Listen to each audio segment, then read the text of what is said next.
Hi, this is the Bangon NATA podcast, which stands for Not Afraid to Blank Again. And I'm your host, Greg de la Cruz.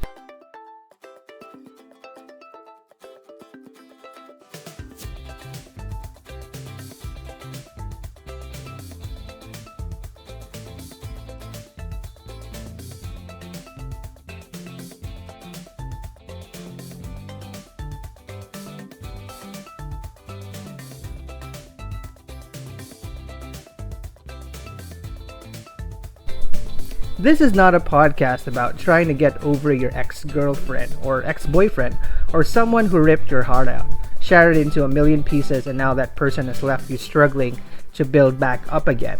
Although I wouldn't rule out a future episode dealing with the challenges of starting a new relationship after one prematurely ended, and one which probably ended badly.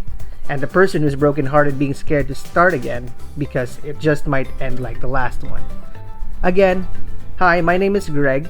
I live in the Philippines, and I belong to the working class.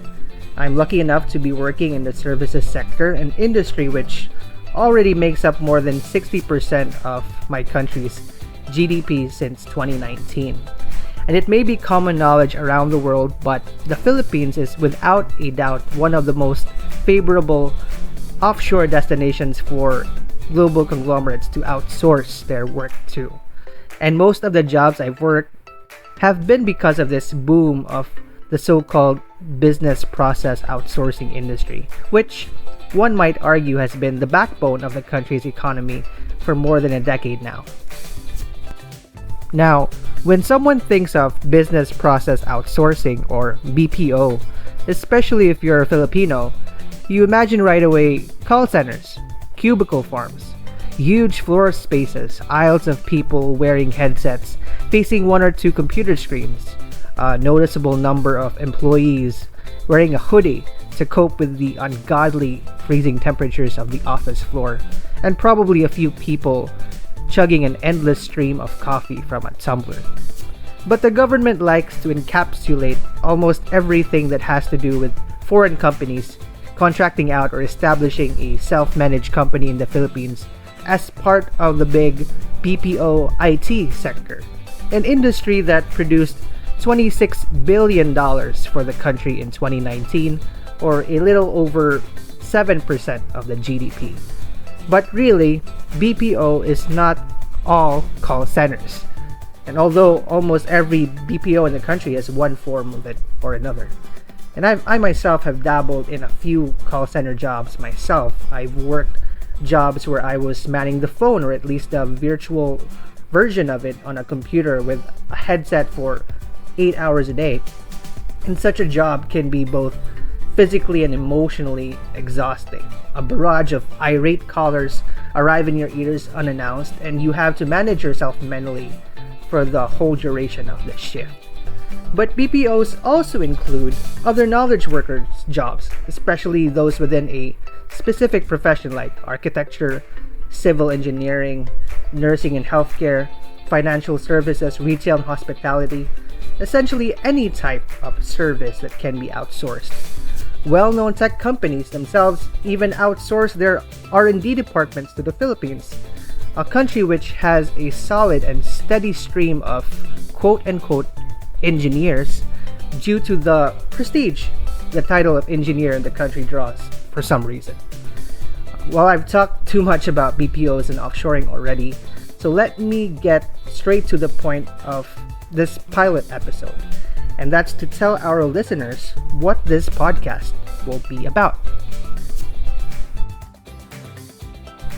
Bangon NATA, Bangon NATA, that is, Not Afraid to Blank Again, was an idea inspired by resilience, especially Filipinos' own brand of resilience. I'm not just talking about resilience to get up and start all over again after going through super typhoons, which unfortunately my locality had to go through. No electricity for weeks, hardly any water, people living in evacuation camps because their homes had been destroyed. These are sadly common occurrences for Filipinos, and time and again, resilience is what gives the ordinary person to accept things as they are and start from scratch but remain hopeful.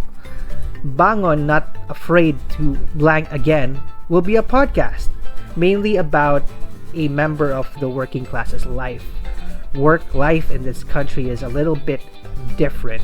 A country with over 20% of the population still below the poverty line. A country which, although ranks 34th in the world in GDP, ranks 115th in GDP per capita and can't even break into the top 75 in hourly minimum wage. Yes, my country has continued to develop overall economically, and you could argue also industrially, but it still has a long way to go to trickle that development down to the ordinary person. So work life is a bit different here because losing a job really means going hungry or losing a roof over your head. And there's not enough welfare programs to assist the semi-poor. And yes, the poorest of the poor may have some form of universal basic income, and it's not even that lofty.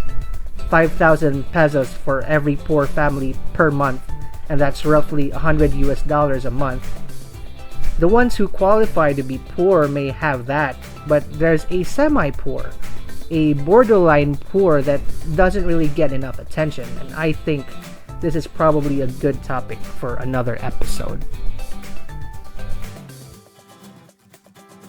As I try to articulate what this podcast will really be about, it will be about an ordinary Filipino worker's struggles, the social injustices he or she faces, the challenges, of course, the great things about working here, which probably aren't that plenty but are still worth mentioning. And we'll also talk about careers. What does it mean to be professionally successful here in the Philippines? Loads of topics await, and I can't wait. We'll try not to be pretentious here on this channel. The guests we will hopefully eventually invite will be worth listening to, and the topics will be as well researched as possible. And that's in addition to personal experience and anecdotes from people we know around here. I've written a ton of articles about work and work life, being a consistent contributor to the Hub Pages platform, and in those articles I really get to vent out my frustrations, but in a constructive way. And I've got over 100 articles in there, and I've also self-published 2 works on Amazon, namely Greenlight and Knowledge Working. This podcast is somewhat an extension of my writing about work, and I hope to shed more light on what it means to be an ordinary working class person in the Philippines and what it means to start all over again. I'm your host, Greg de la Cruz. Thank you for listening, and see you on the next